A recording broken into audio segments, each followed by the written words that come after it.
It's because you fucking play with it all the time. That's what she said. That's what they said. I'm still I know, I keep on fucking with it. I'm unhappy with the position at all times. That's what they said. Warning, this podcast contains violence, sexuality, gore, and other horrible and disturbing things. Listener discretion is advised. Also, the hosts of this venture are ignorant dipshits, so please do not take anything they say as fact. And enjoy the show. Now, are you sitting comfortably? Good. Then we'll begin. Today we had 15 homicides and 63 violent crimes, as if that's the way it's supposed to be. The atoms in your left hand probably came from a different star than your right hand. It is our basic human right to be fucked up. A second plane now has crashed into the other tower of the World Trade Center. Putting chemicals in the water that turn the friggin' frogs gay. The defendant shall be incarcerated for the rest of her natural life with no possibility of parole. You are not machines. You are not cattle. You are men. We were somewhere around Barstow, on the edge of the desert, when the drugs began to take hold.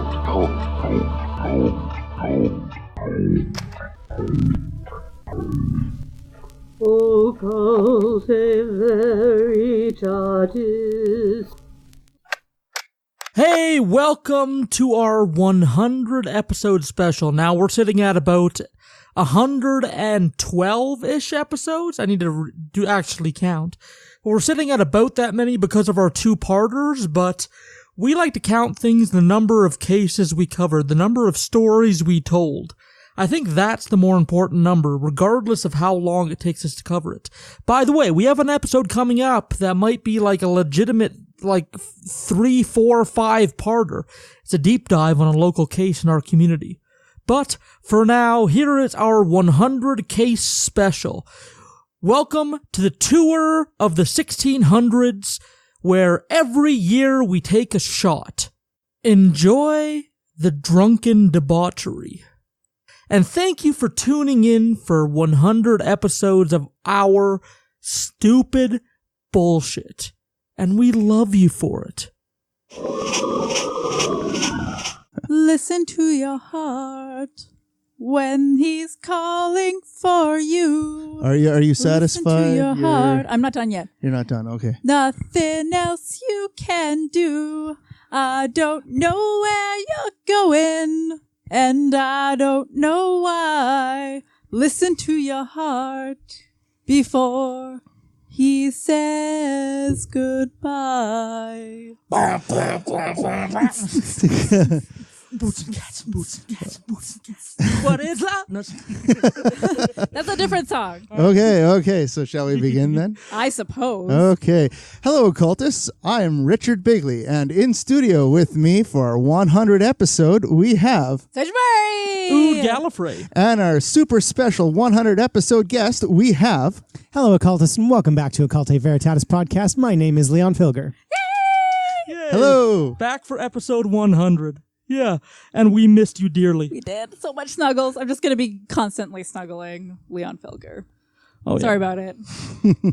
Yeah, so for episode 100, we came up with a few ideas, but the one we selected is learning about history in the most drunken way possible. So we put it up to your vote which century you wanted us to cover, and you picked the 17th century. So come along with us as we turn the 1600s into a nasty drinking game. So, what's your poison?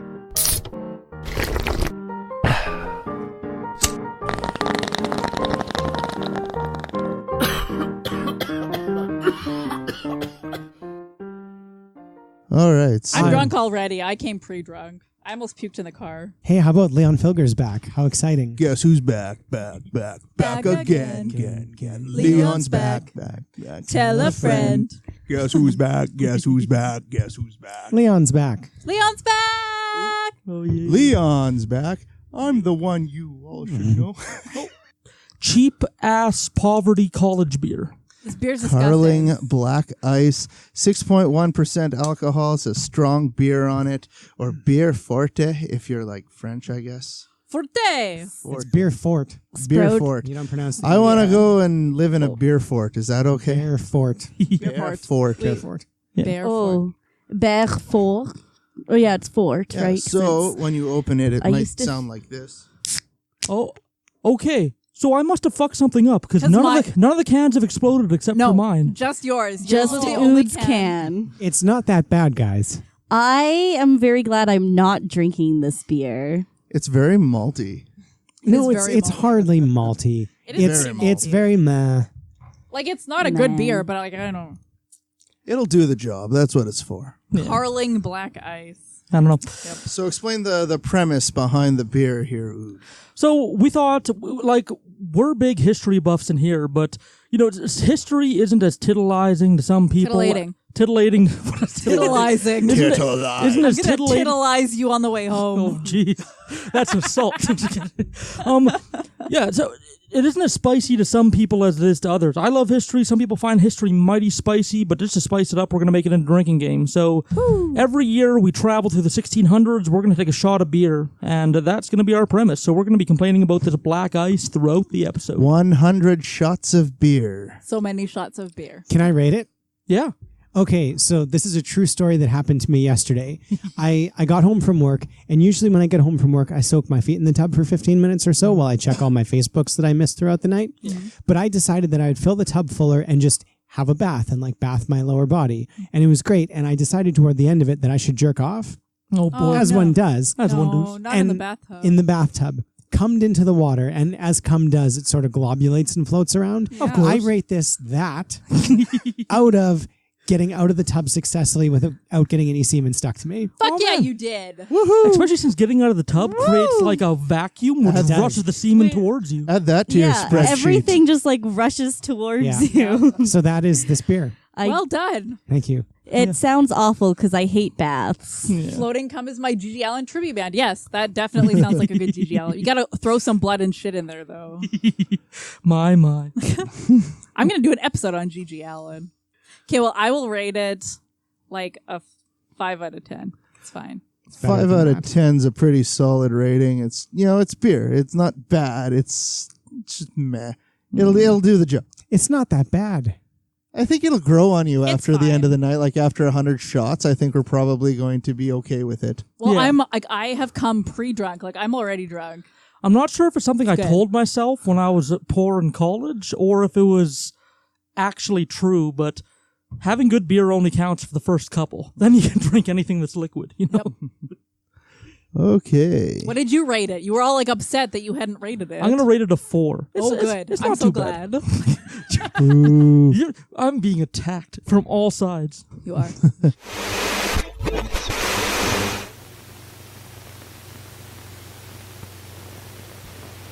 It is the year 1680. In the English colony of Massachusetts stands the Adams house.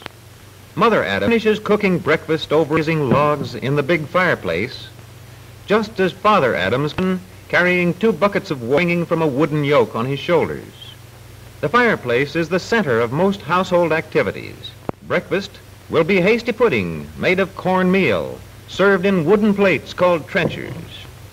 Mr. Adams is a well-to-do Massachusetts farmer, and a devout one. In the evening, as always, home life centers around the fire in the big brick fireplace, the fire that is kept steadily burning for cooking, for warmth, and for light. Father, tired from a day of work on his farm, sits down for a quiet smoke. The day comes to a close with Father's reading of the Scriptures. Of the Lord, He is my refuge and my fortress, my God. In Him will I trust. His truth shall be thy shield and buckler. Thou shalt not be afraid for the terror by night, nor for the arrow that flieth by day, nor for the pestilence that walketh in darkness at noonday. There shall be no evil befall thee, neither shall any plague come nigh thy dwelling. For he shall give his angels charge over thee to keep thee in all thy ways. The 1600s in history, so this is pre-Enlightenment. Enlightenment brought upon a lot of ideas, including a modernist form of democracy, including capitalism, including the ability to vote and own land, even among the poverty people, and this is pre that, so we're still living in feudalistic times, so that's what the 1600s we're talking about here. You're a feudalistic time. I might be. He's about to get medieval on your ass. That's what she said. That's what they said. That's what they said. Sage. God bless. Jesus Christ. Alrighty. So Jesus had nothing to do with it. Pretty sure Jesus did not have anything to do with that. So I'm going to take that was sage, by the way. I'm going to take the first. I wish. I'm going to take the first shot for the year 1600. Alrighty. Giordano Bruno, an Italian philosopher, early scientist, and thought leader. He was reading books banned by the church, and he had a dream where he broke out of a small dome and flew among the stars in the infinite universe. So he started. Sounds like he was on mushrooms. Oh yeah, It does sound like he was on mushrooms. Yeah. He was probably on something. Scalus, when she's 10 feet tall. Yeah.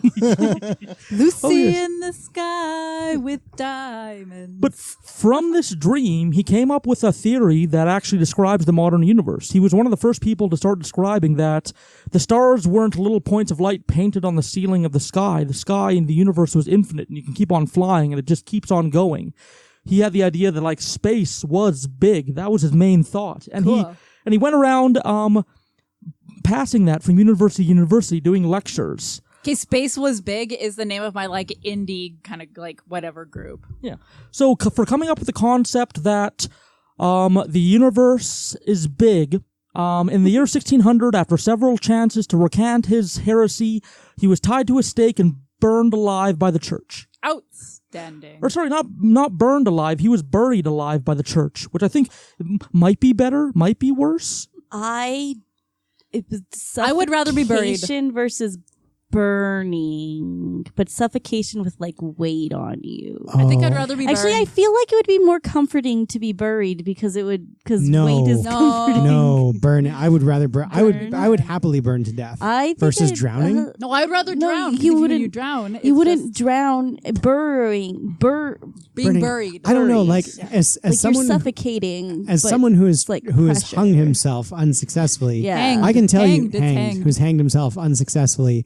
That like inability to breathe, dyspnea as we call it in the medical world, is terrifying. I would rather burn because a burn can only be 10 out of 10 bad, right? That's true. And everyone's burned themselves. You burned your finger, you burned your foot, you burned your back of your mouth. That's as bad as burning is. It's just all of you. And it's not that bad, is it? You would pass out fairly quick too, wouldn't you? Oh, for sure. You'd pass out from. I mean, just think about like getting a tattoo, but your entire body all at once. Yeah. It's not that bad. I enjoy getting tattoos. And I do too. Yeah, they're fun. So sorry about the grammar lesson while you were describing that's yourself okay. being hanged. I'm bad. Sage, so am I. Would you like to take the 1602 shot? I'd love to take 1602 shot. I'm just going to drink out of this beer can. Yeah, that works for me. 1602, this is the beginning of the formal period known as the Golden Age of the Dutch. Hell yeah, Golden Age of the Dutch. Now, this is not to say that the Dutch are one of the first colonial powers. Like Spain was already out raping and pillaging the world. The English was already killing people from across the seas and taking all their land and resources. And France was already doing all kinds of stuff. It was just in 1602 that the Dutch started doing it. The beginning of the 17th century found huge changes to the Dutch economy. At this time, the maritime industry was really exploding, and as a result, you found the rise of a really strong and robust merchant class.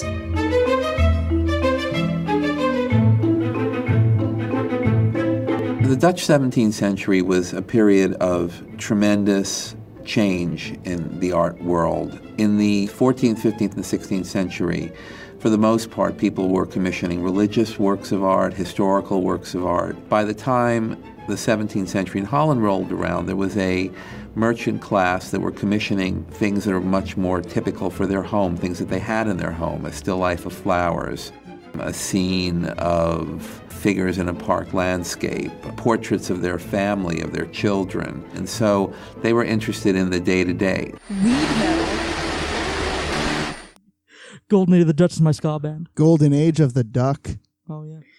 So my next year is in 1605, so we got to take one shot each.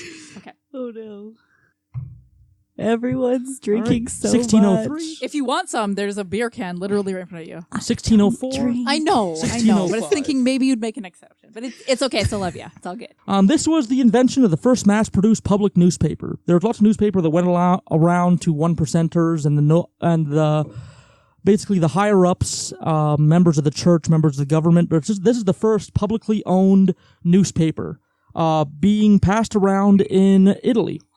And I'm not going to try and pronounce its name because it's both 400 years old and in Italian. Also in 1605, the gunpowder plot happened. Yeah, it's now November 20th. November 5th, I believe the famous phrase is, remember November the 5th of November? Remember November the 5th of November. That's exactly how it goes. I love this. Yeah.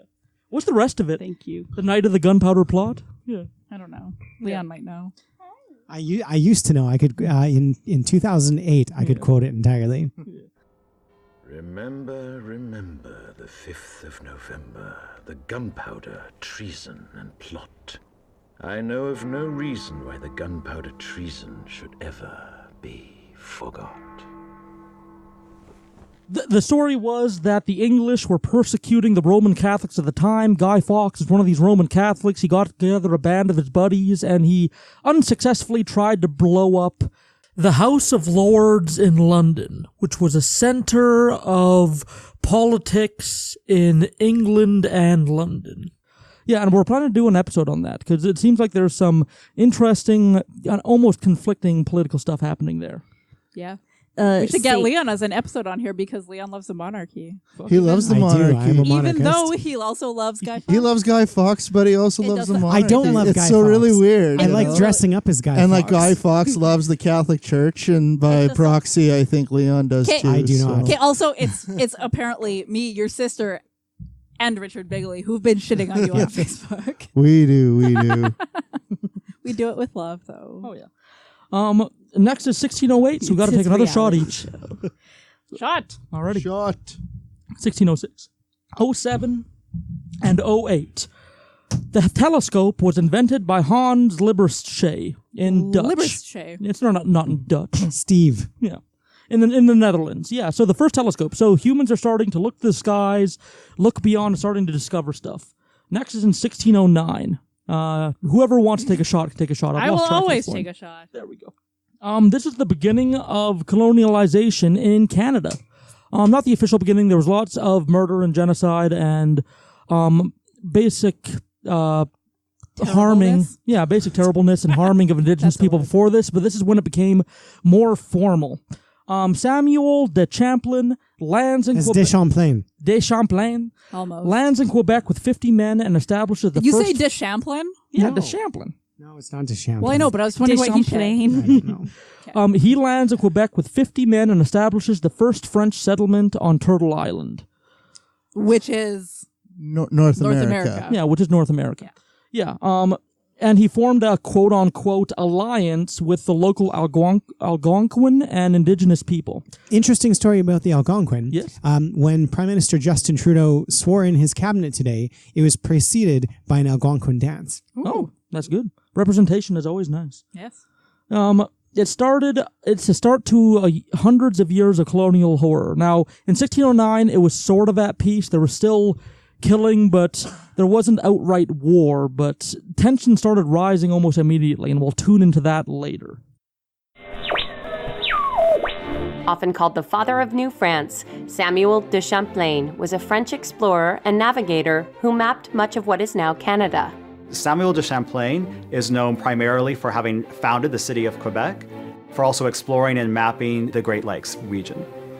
In 1603, Samuel de Champlain sailed to North America for the first time. He sailed as an observer on the voyage of François Gravé Dupont to report back to Henry IV. They traveled up the St. Lawrence Seaway, they made contact with the Native Americans, they reconnoitered for the fur trade, and then essentially they returned. The following year, Champlain was asked to be the geographer for another French expedition to North America. This time he spent 3 years mapping what is now northeastern Canada and founded the city of Quebec in 1608. Richard, take the shot for 1610. Oh, you're taking actual shots. I'm just like taking a swig. There we go. 1610. Let's go. Galileo discovered the Medicean stars near Jupiter. Oh, I have Galileo in my chunk too. Oh, yeah. Galileo. Yes. Galileo. That's also Galileo. something. Figaro. That's a good picture. Magnifico. I'm just a poor boy, nobody loves me. He's just a poor boy from a poor family. Spare him his life from this monstrosity. Easy go. Will you let me go? Bismillah. No, we will not let you go. Let him go. Bismillah. Okay, sorry. Man. We really just need to like record an album of us all singing terribly. We're gonna be doing not acapelco. What's the word? Acapella. An acapella version of Darude's Sandstorm later on. Acapulco is a city in Mexico. I'm genuinely tickled by that. Love you. Yeah, so in 1610, Galileo discovered the Medicean stars near Jupiter. The later four known, the four largest moons of Jupiter. So he spotted them first, which were Io, Europa, Ganymede, and Callisto. Calypso. Yes, Calypso. Not that I'm a snob about my Jovian moons or anything. Oh, yes. Not at all. 1611. So this is something we're still dealing with to this day. This is when one of the most popular versions of the Bible, the King James Bible, started to be mass printed and handed out. Thou shalt not suffer a witch to live. Oh, yeah. The first time it appeared. I got some of that in my chunk too. Yeah. Yeah, it became the main English Bible from the 17th century till today, and it's still widely used and still touted by many religious organizations as the version of the Bible to trust. And it was printed in 1611, so at The best... fact that it's a old. version makes it untrustable in my... Yeah, and if you go through the history of the Bible, you'll see all kinds of revisions and all kinds of different translations and deletions of some books and alterations of others, and it's so inconsistent. Alrighty, next one is 1615, so we got to take 4 shots. I'll just take a chug-a-lug. Yep. So there was something called the Sengoku period happening in Japan for approximately 150 years. Japan in that time was under constant war. Basically, warlords would gather together people who were loyal to them, and they would take over different cities. They would collapse certain governments. The whole country was in constant turmoil for over 150 years. So like modern day United States. Yeah. Okay. No. Hot take. Yeah. But in 1615, 3 of these warlords that had been causing trouble for a long time banded together and formed a truce that would last for a couple hundred years.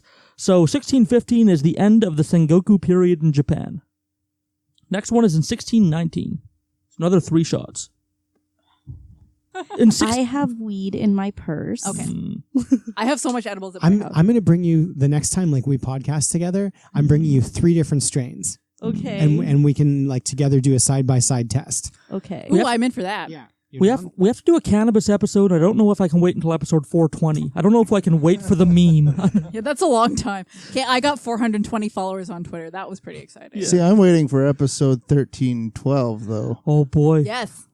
Man, Yes. we have to do an ACAB episode at some point. I'm super in for a 1312 episode. Yeah, because like ACAB is surprisingly a very nuanced term. Like you have to explain exactly why that system is rotten in order for. I actually have no idea what that means. All cops are bastards. Yeah. Oh, Or ACAB. NAMBLA. It's basically a statement that there's corrupt systems within law enforcement, and there's no real force to stop them. Even the people who quote unquote are good cops are doing little to nothing to stop the bad that's going on in there. Exactly. It's sort of the idea that as a police officer, you participate in the corrupt police system. Yes. Even if you're a good guy. Yeah. Let's save it for the episode. We'll have to have you back as a guest. I Leon. agree. And also Sprout. Yes. Okay. Also, I'm very much ACAB, but...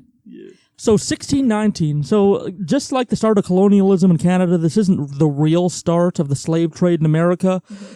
From the first founding fathers, they brought their own slaves over on their ships. Like slaves were a part of the Americas since the start. But this is when it became, again, more formalized. So 20 or so kidnapped Africans arrived on an English privateer ship in Virginia, kicking off the American slave trade. Yeah, and like I said, there was lots of slaves before them, and there were lots more to come. This is just the formal beginning. 1619, 500,000 enslaved Africans had already made their way across the Atlantic, primarily to Brazil and Spanish colonies in South America and the Caribbean. So with that context, we see that slavery is not new, and we see that transatlantic slave trading is not new. That began in 1502. What is new about the 1619 Africans is that this is the beginning of a particular racialized slavery in what becomes English North America.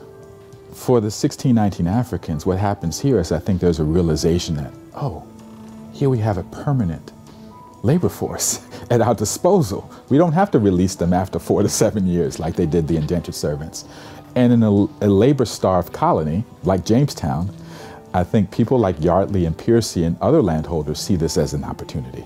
They don't necessarily speak the same language. The Africans are not, they don't share the similar cultural context. They have no home country of England to appeal to for rights, to make claims of citizenship.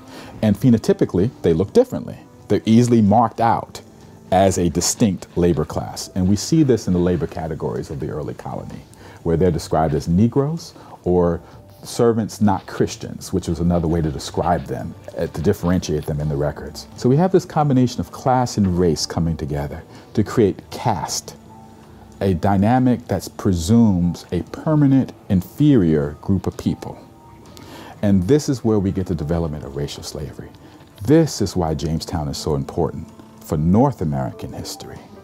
It's not that slavery was new, right?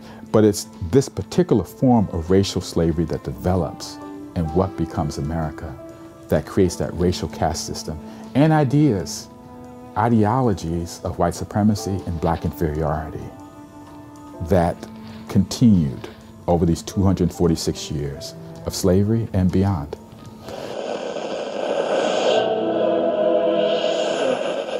One more shot. Okay. In 1620, the microscope was invented by Cornelius Drebbel. So 1608, the telescope was invented, and 1620, the microscope was invented. So we're starting to look to the skies for the very big and look to the ground for the very small. We're starting to explore our surroundings. You can see how it's sort of leading to the Enlightenment that's going to happen in the 1700s, the birth of science and discovery and all that good stuff. 1622, 2 more shots. I'm pretty sure I just had an unsolicited shot. That's all right. The Jamestown Massacre. So Jamestown? Yep. Oh, okay. So this is what happens when tensions rise against indigenous people that you are oppressing. Did you say James? Yeah, Jamestown Massacre. Yeah, this wasn't the one that's connected to the cult. No, I know, but that's just... Wow. Yeah, there's a Jonestown Massacre and a Jamestown Massacre. This Jamestown Massacre, predictably, the English and the people that were colonizing America at the time were putting a great amount of pressures on the indigenous people, taking over their lands, murdering their people, poisoning them, spreading disease, killing their livestock, like oppressing them, and tensions rose to a point where the Jamestown Massacre happened. Indigenous warriors attacked Jamestown, Virginia, killing 347 English colonizers. Alrighty, next one is in 1627, so 5 shots. So I'll take 2 if the rest of you take 1. I'm just going to keep drinking this beer as I normally drink beer. Makes sense. Which is quickly. That way. Okay, I'm okay. Alrighty. Okay. Aurochs, also known as big-ass cows. Yes. Go extinct because of humans. Damn it, Son of a humans. bitch. Those fucks. Yeah, we killed them off in 1627. Yeah, overhunting, they were big. There's some strains of cattle that still have some like auroch DNA, and they're some of the largest breeds of cattle out there. But yeah, we killed off the aurochs. Do you know what everyone in this room has in common except Sage? What's that?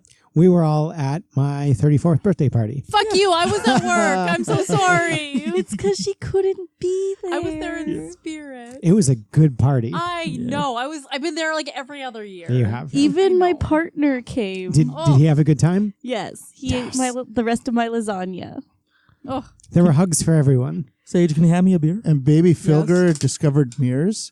And Did you give him a lemon yet? No. Because my son discovered lemons with you while you were there. Nice. So are you going to make him discover lemons with you? Yes. Festivus. I require to be there. Festivus. Yes, at Festivus, yes. Okay, at Alrighty. Festivus, Leon and I and our families have like a Festivus celebration where we like exchange books and eat pizza and drink wine with our kids, and it's very sweet and wholesome. That is cute. I know. Alrighty, so one more shot to get to 1628. So in 1608, the telescope was invented. We started looking to the stars. In 1620, we invented the microscope and started to look to the very small. And then 1628, William Harvey gets permission to start dissecting bodies of criminals. Outstanding. Now, illegal dissections were happening lots before this, but again... Vivisections? Yes. This is when it starts to become more formal, when they start to allow criminals to be dissected, and we start to discover things about the human body. So, guess what was discovered about the human body in 1628? We discovered that we have blood circulation. What? We didn't know before that. They thought, before that, the belief was that we were giant bags of blood, and if you pop a hole, we leak. They didn't have the idea that blood circulated around the body and from organ to organ. They thought we were just like big water balloons of blood. Yeah. Alrighty. One more shot to bring us to 1629. So again, I said that in 1609, Samuel, how do you say his name again? De Champlain. That was not it. Sorry, I put De Champlain. I put some real Quebec sauce on that. I'm sorry. Quebec sauce. Yeah, but he landed in Quebec. He formed a little settlement, and I said tensions were rising immediately. Well, 1629, 3 indigenous chiefs were murdered, and the Beaver War started in 1629, which was the war between the Iroquois and the Algonquin people versus the French colonizers that were trying to take over. And the Beaver War started because these indigenous people relied on the beaver. They relied on the meat. They relied on the pelts to stay warm during the winter. They needed the parts of this animal. But the French were hunting them to points where the indigenous people didn't have what they needed to survive. And the Beaver Wars started. That sounds about right. Yeah. Beaver Wars is the name of my porno. Okay, no. That was a easy. gimme. Yeah. Okay. I imagine like a giant ring where the only contact you can make is pussy to pussy, like pussy boxing. Oh my God. Pussy boxing? Yeah. Yeah, like you can even like you can make like tiny little like boxing glove stickers for each labia. Flashback to the sex toys episode. For each labia. Yeah. So like you've got like little like boxing glove stickers, and you can be like and you would have you ever had a labia? Do you know? No. Like, do you know that you can control them? I've been very close to a lot of them. I don't think you can control them with muscles. I think with you cannot. I think with enough centrifugal motion of the hips. Wait, what?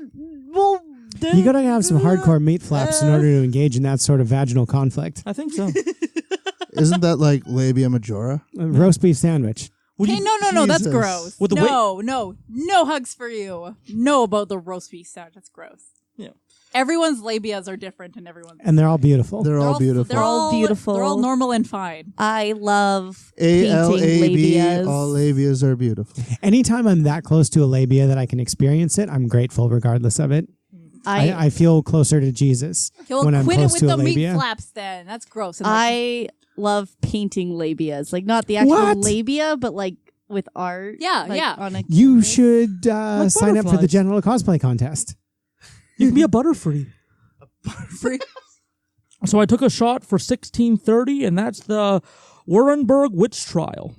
This is one of the many witch trials that happened in Europe, but this one was one of the biggest. In this incident, 900 men, women, and children in the city of Würzburg, Germany, were burned or hanged for being witches. Jesus Christ. This Yeah, is- I got the first one in America, but that's fucked. Oh yeah, 900 fucking people, and 900 people. yeah, and I should say that they were not only were they burned, they were thrown into rivers and drowned. They were buried alive. Like this is where a lot of the kind of modern mythology about like if you dunk a witch to see if she's lying. It's a duck. Yeah, if she dies, she wasn't lying, was a human. And if she lives, she's a witch, and you should kill her.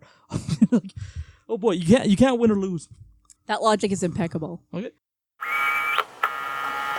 There are still 400 in the city, high and low, of every rank and sex, nay, even clerics, so strongly accused that they may be arrested at any hour. It is true that of the people of my gracious prince here, some out of all offices and faculties must be executed. Clerics, electoral councillors and doctors, city officials, court assessors, several of whom your grace knows. There are law students to be arrested. The Prince Bishop has over 40 students who are soon to be pastors. Among them, 13 or 14 are said to be witches. A few days ago, a dean was arrested. 2 others who were summoned have fled. The notary of our church consistory, a very learned man, was yesterday arrested and put to the torture. In a word, a third of the city is surely involved. The richest, most attractive, most prominent of the clergy are already executed.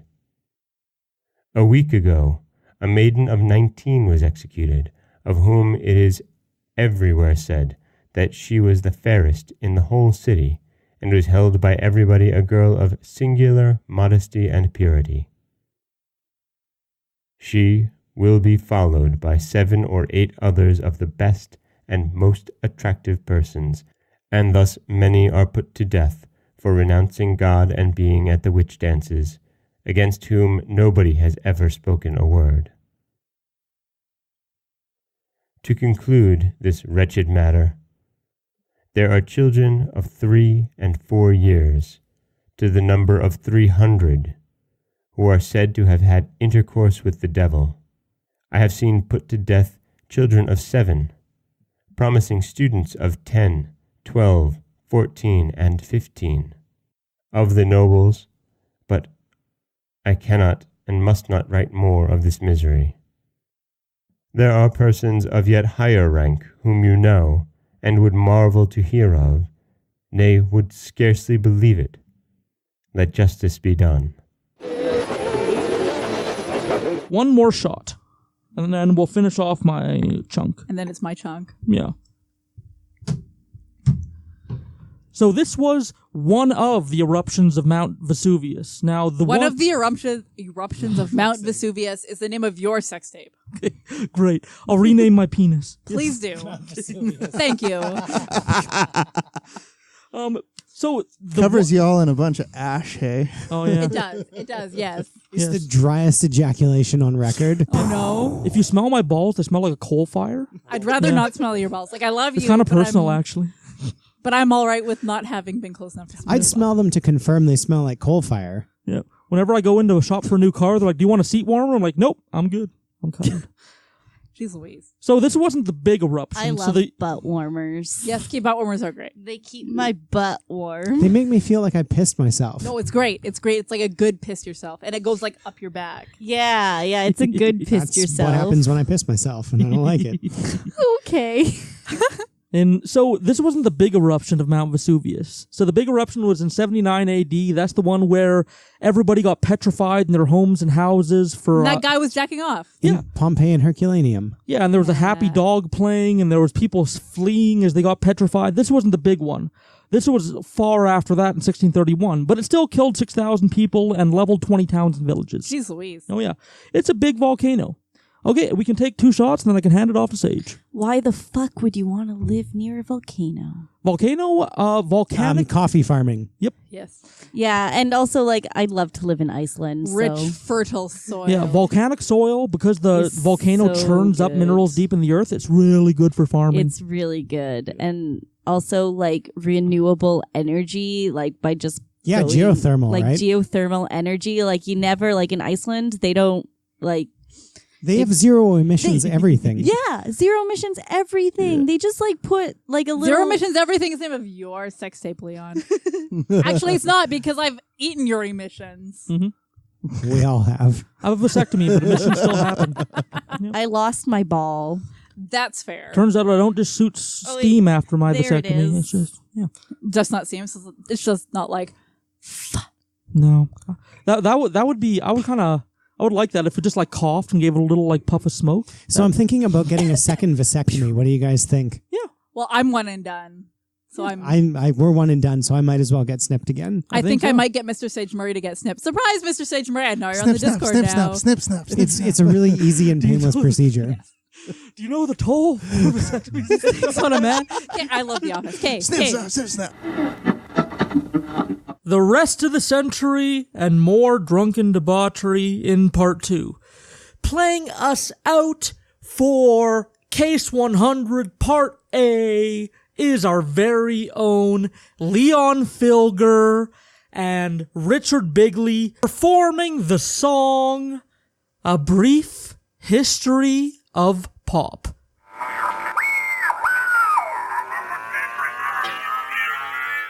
This is a brief history of pop music using just 1, 2, 3, 4 chords. Here we go. I never thought I'd die alone. I laugh the loudest who'd have known. Am I not pretty enough? Is my heart too broken? Do I cry too much? Am I too outspoken? Don't I make you laugh? Should I try it harder? What you gonna do when I'm gone? What you gonna do? What you gonna do when I'm gone? Where you gonna be when I'm gone? Who will be with you? What you gonna do when I'm gone? And I give up forever to touch you, 'cause I know that you feel me somehow. You're the closest to heaven that I'll ever be, and I don't want to go home right now. Who can it be knocking at my door? Go away, don't come around here no more. Can't you see that it's late at night? I'm very tired, and I'm not feeling right. If I could, then I would. I'll go wherever you will go. Way up high or down low. I'll go wherever you will go.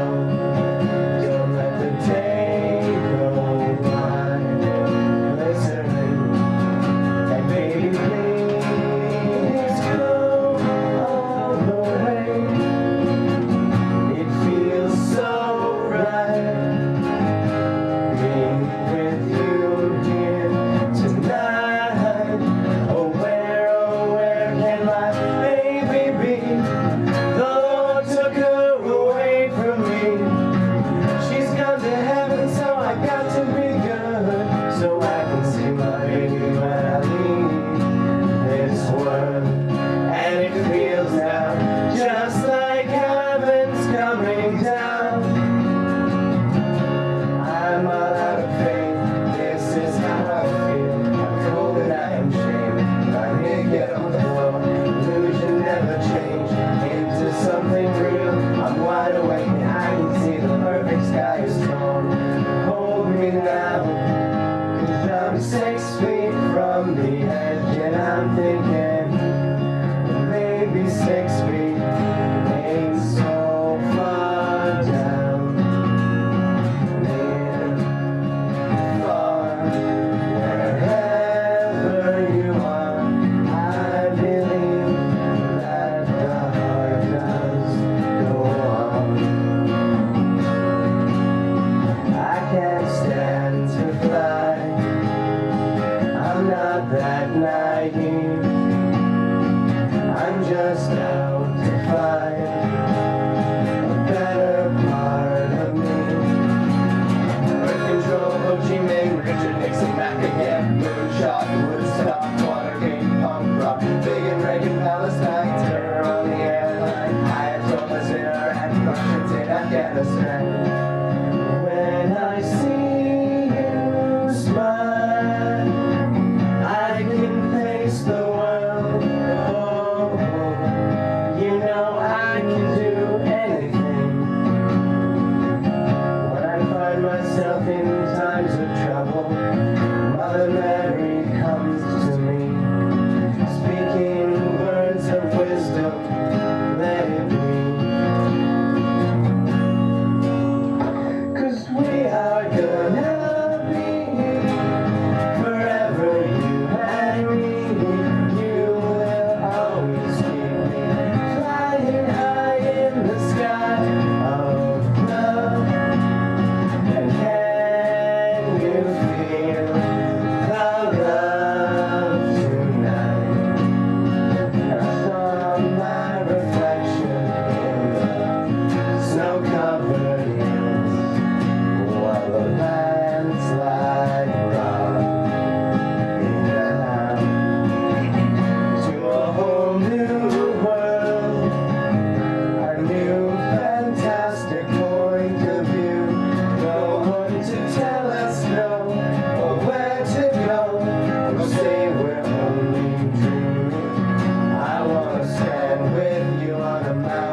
country roads take me home to the place I belong.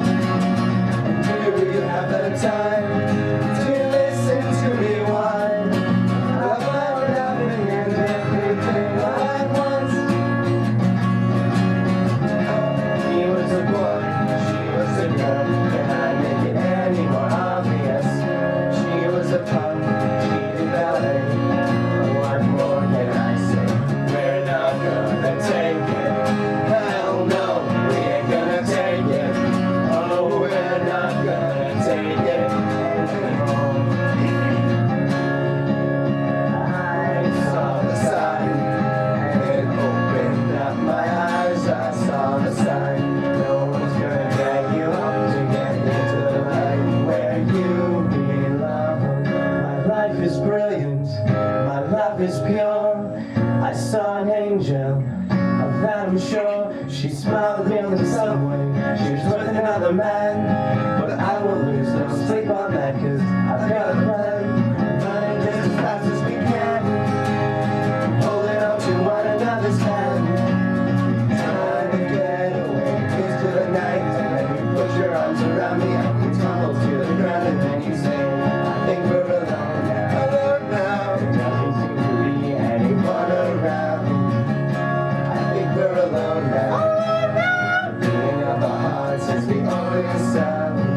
Twinkle, twinkle, little star, how I wonder what you are. I don't mind spending every day out on the corner in the pouring rain. Look for the girl with the broken smile. Ask her if she wants to stay a while, and she will be loved. Yes, she will be loved. She will be loved.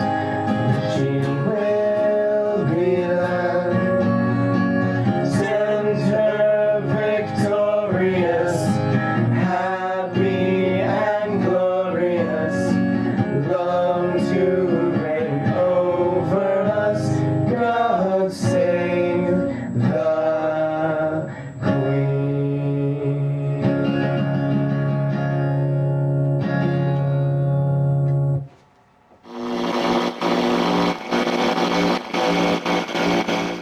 Last year I did a call out to 2018, the year that was ending, and I blew up each individual number. But this seems bigger. There'll be no explosion today, but a speech. The 2010s were a decade of class consciousness increasing. With the help of social media and communication network expanding, and VPNs and technology and resourcefulness, people became aware of events happening on a level that I haven't seen before. Now, I'm only 29 years old, so it's not like I was there back in the day, but it seems like more and more people are learning about the corruptions in society, about the tendrils that hold the populace down so that those in power can remain in power. I know I went into 2010, the year 2010, quite ignorant. I still loved cops. I still thought the state was excellent. I just thought most things are working all right and we just need some incremental improvements in order to make things perfect. But as I got older, and as I learned, and as I listened, and as I made mistakes and got up again, I'd learned that society is powered by broken systems being controlled by corrupt people. This is the age where things like quote-unquote alternative facts became a thing.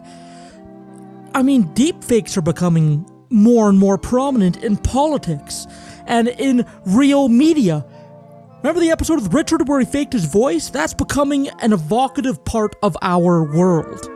Oh, and fake news. Fake news is now a thing, where anything that doesn't fit your narrative can be dismissed. That's dangerous. The death of truth. people often don't trust scientists anymore. There's a anti-intellectual bend to certain parts of society now where people who have educations are seen as elitist and snobbish and want to ruin things for people, and their opinion is worth just as much as anybody else's. That also rose in the 2010s, although it's been here all along. And this isn't hyperbolic. This isn't going past the line. Things have been broken for a long time, and things are slowly being fixed. Now, I'm not saying that it's all doom and gloom. The crime rate is dropping, progressivism is rising, but in response to those very things, there are forces that are rising up to oppose them. The fascists are back. Fucking Nazis are back! Who would have predicted that? The rise of the right, the rise of corruption in politics, the likes of which we've never seen before. I mean, you have to invoke his name. Trump is very symbolic of the 2010s, of a populace of people shouting against the idiot in office. Now, if the 2010s were symbolized by people waking up and learning about the world around them and seeing how broken it is, I hope that the 2020s are the catalyst for change. We are fighting forces the likes of which we've never seen before. On the horizon, if it is not dealt with swiftly, strongly, and collectively, is environmental Armageddon.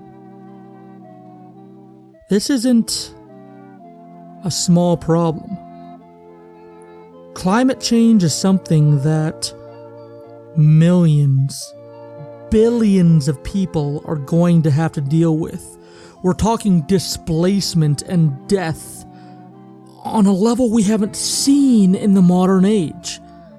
If you thought that the Syrian refugee crisis was a large thing to deal with, just wait until you see the climate change refugee crisis.